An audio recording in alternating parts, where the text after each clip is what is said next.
Custody मिली है। Delhi high court से उन्हें 2 दिन की पैरोल कस्टडी मिली है।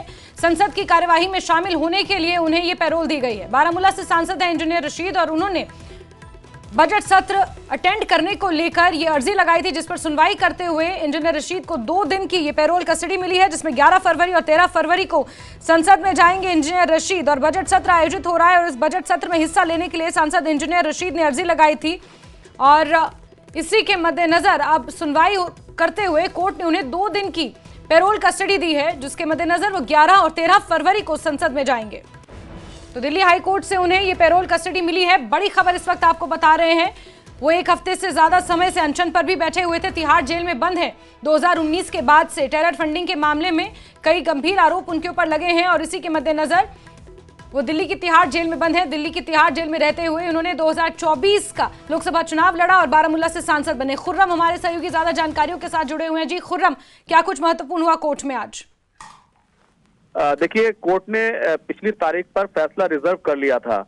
दरअसल इंजीनियर रशीद जो है पिछले 11 दिनों से भूख हड़ताल पर हैं और उनकी हालत ज्यादा खराब हो गई थी। उनको राम मनोहर लोहिया अस्पताल में रखा गया है। उनके वकीलों की तरफ से कोर्ट में ये दलील दी गई थी कि जब इंजीनियर रशीद को विधानसभा चुनाव लड़ने के लिए पैरोल दी जा सकती है, अंतरिम जमानत दी जा सकती है और इसी तरीके से उनकी जब शपथ होनी थी, उनका जो हलफ बर्दारी होनी थी, उसके लिए उनको कस्टडी पैरोल दी जा सकती है। इसी तरह जब उनके वालिद की सेहत खराब हुई, उनके पिताजी की सेहत खराब हुई, तो उनकी जो अंतरिम जमानत है उसको बढ़ा दिया गया था। तो फिर अब वो संसद जाना चाहते हैं, ये उनका अधिकार है और डेमोक्रेटिक राइट है, इसलिए उनको पैरोल मिलना चाहिए। तो इन तमाम हालात में हालांकि एनआईए की तरफ से पिछली सुनवाई में ही ये विरोध किया गया था कि अगर उनको संसद जाना है तो कस्टडी पैरोल इसलिए नहीं दी जा सकती क्योंकि जो सिक्योरिटी है एनआईए की, वो सिक्योरिटी जो है संसद के अंदर उनको नहीं ले जा सकती क्योंकि वहां पर जो सिक्योरिटी है वो सीआरपीएफ के पास है। लेकिन हाईकोर्ट ने आज उनको 2 दिन के लिए अलाउ कर दिया है।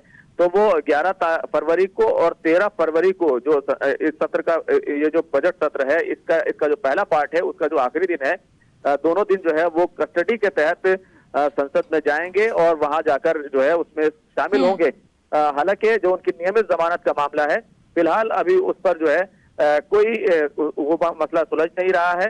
एक इंटीमेशन के लिए सुप्रीम कोर्ट में बात कही गई थी रजिस्ट्रार जनरल के जरिए से, लेकिन बाद में उसको वापस ले लिया गया और अब जैसे ही अपने तरीके से ऑटोमेटिक उनका जो मामला है वो कैसे उनको जमानत दिया है, कौन सी अदालत उनके जमानत के मामले को सुने, वो उसी तरीके से आएगा। लेकिन अभी फिलहाल हाईकोर्ट ने उनको 2 दिन की जो है कस्टडी पैरोल दी है। कस्टडी के तहत वो जो है संसद जाएंगे। साथ ही साथ खुर्रम, इस पूरे मामले पर एनआईए ने कहीं ना कहीं अपोज किया था। एनआईए ने जो अर्जी दाखिल की थी इंजीनियर रशीद ने शुरुआती में ही इस बजट सेशन को अटेंड करने के लिए, उसका कहीं ना कहीं पुरजोर विरोध किया था। तो फिर क्या इस तरह के तर्क दिए गए इंजीनियर रशीद की तरफ से कि 2 दिन की कस्टडी पैरोल उन्हें मिली?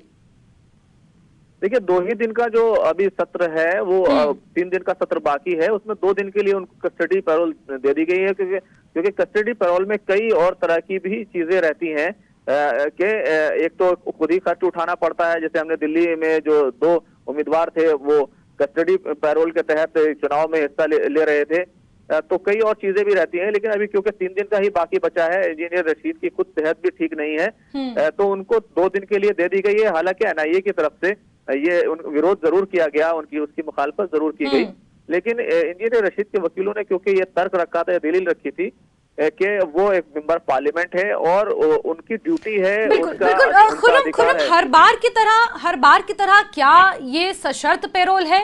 क्योंकि इससे पहले भी जब शपथ लेने के लिए बाहर आए थे तो मीडिया से बिल्कुल दूरी, किसी तरह का कोई बयान नहीं दे पाएंगे, सुरक्षा घेरा उनके चारों तरफ रहेगा, किसी से मिल नहीं पाएंगे। देखिए, बिल्कुल, देखिए कस्टडी पैरोल का मतलब ही ये होता है कि उनको जिस चीज के लिए अलाउ किया गया है वही काम करेंगे। मीडिया से बात करने की, ये तमाम चीजों की उनको आजादी आमतौर से नहीं रहती है, ये तमाम शर्तें पहले से ही लागू रहती हैं, तो उनको मीडिया से बात करने की आजादी नहीं रहेगी। सिर्फ जो है संसद सत्र जाने के लिए उनको जो है पैरोल दी गई है, वो संसद जाएंगे और उसके बाद या तो वो अस्पताल जाएंगे या फिर वो तिहाड़ जेल जाएंगे।